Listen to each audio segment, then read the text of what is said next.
Welcome everyone to our session on the age of Shakespeare prose. So in our previous video we have seen the age of Shakespeare non-dramatic verse. So in this video we are going to see the age of Shakespeare prose.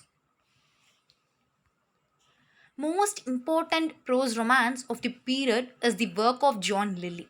Popularity of Euphis was extraordinary. Lyly's style or euphemism as it is called is the most remarkable.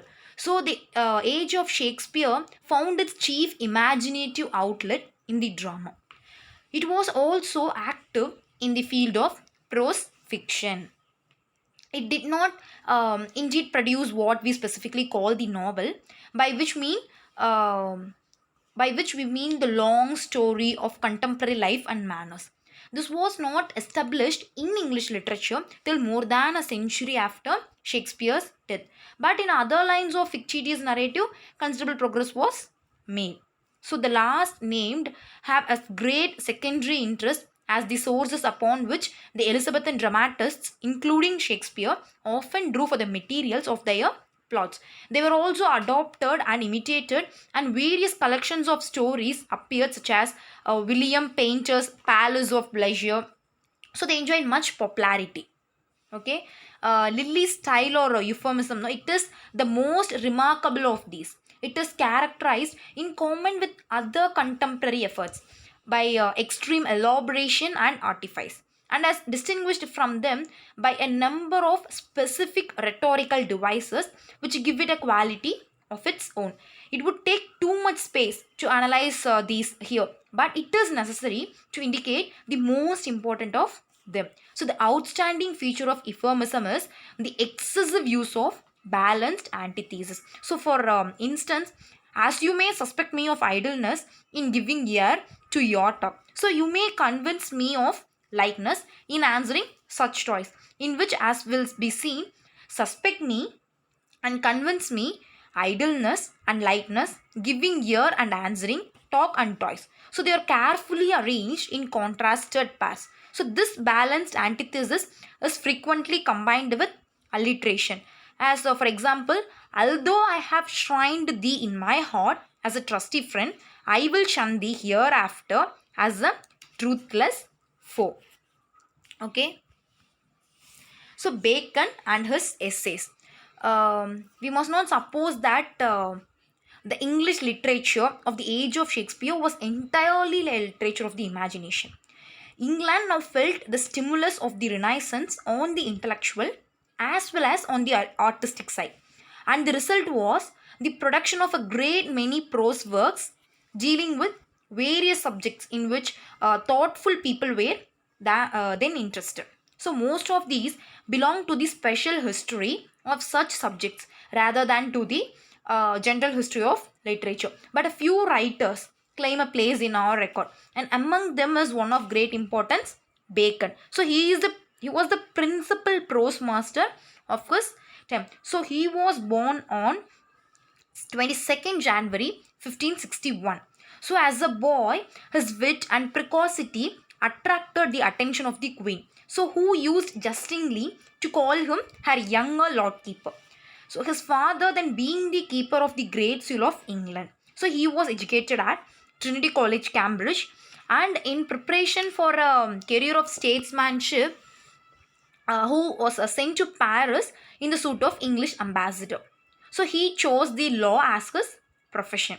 So he was impeached before the House of Lords on various charges of official malpractice for no defense, and was sentenced to a fine of 40,000 euros.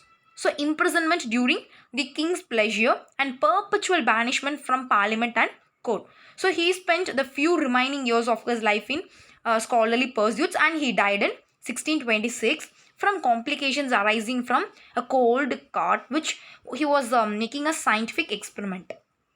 So his character was compounded of contradictions and inconsistencies. So he believed himself born for the service of mankind and sincerely desired to devote his wonderful past to the advancement of that knowledge which would lead to the glory of the Creator and the relief of his man's estate.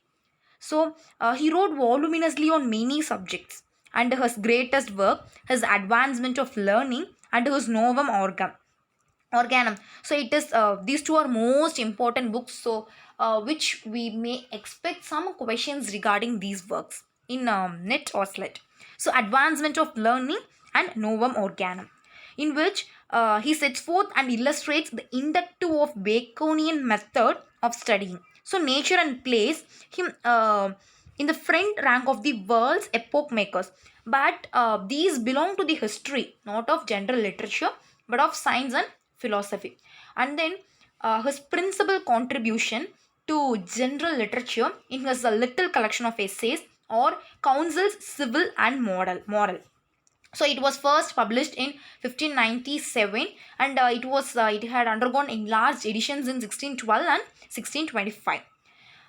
And then um, thoroughly practical in character, they concern themselves for the most part with the conduct of life in private and public affairs, and thus with things which come home to men's business and bosoms.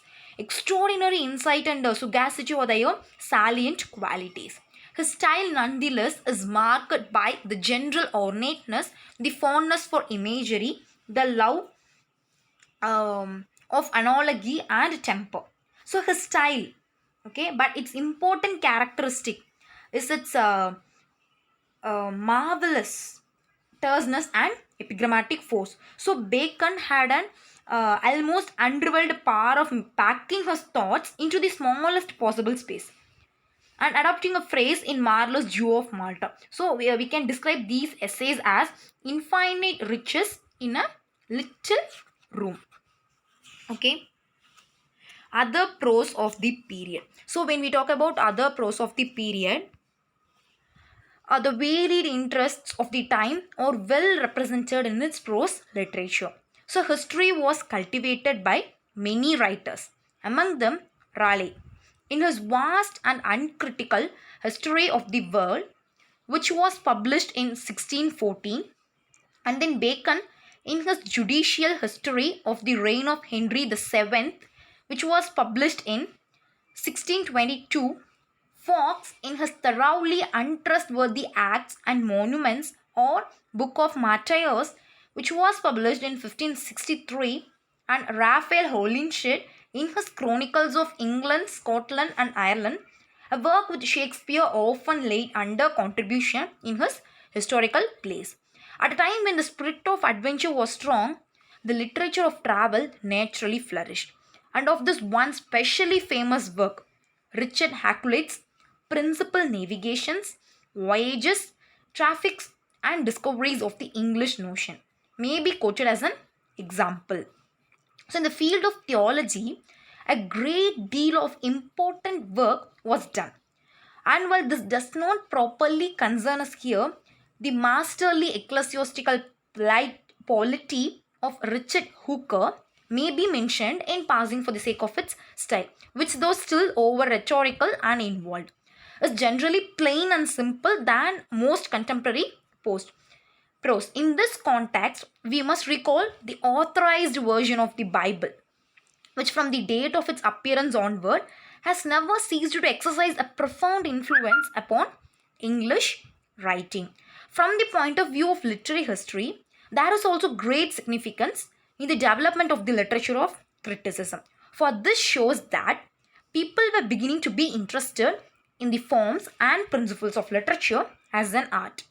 So the best known of these early treatises is Sidney's Apology for Poetry. Other similar works of some importance are William Webb's Discourse of English Poetry, which was published in 1586, and George Putnam's Arts of English Poesy, which was published in 1589. And then the writing of the essays was doubtless suggested by the essays of the great French thinker Montaigne. But both the matter and the manner of them are entirely Bacon's own. It should be noted that, like Montaigne, he uses the word essay in its original etymological sense, now almost lost, and as equivalent to essay, a trial or attempt. So the essays, therefore, it is intended merely as dispersed meditations or informal thoughts on the subjects dealt with, not as exhaustive treatises. Okay, this is what we need to know about the Shakespeare, the age of Shakespeare prose. I hope you're all clear with this. So, thank you. Thank you for your patient listening. Thank you.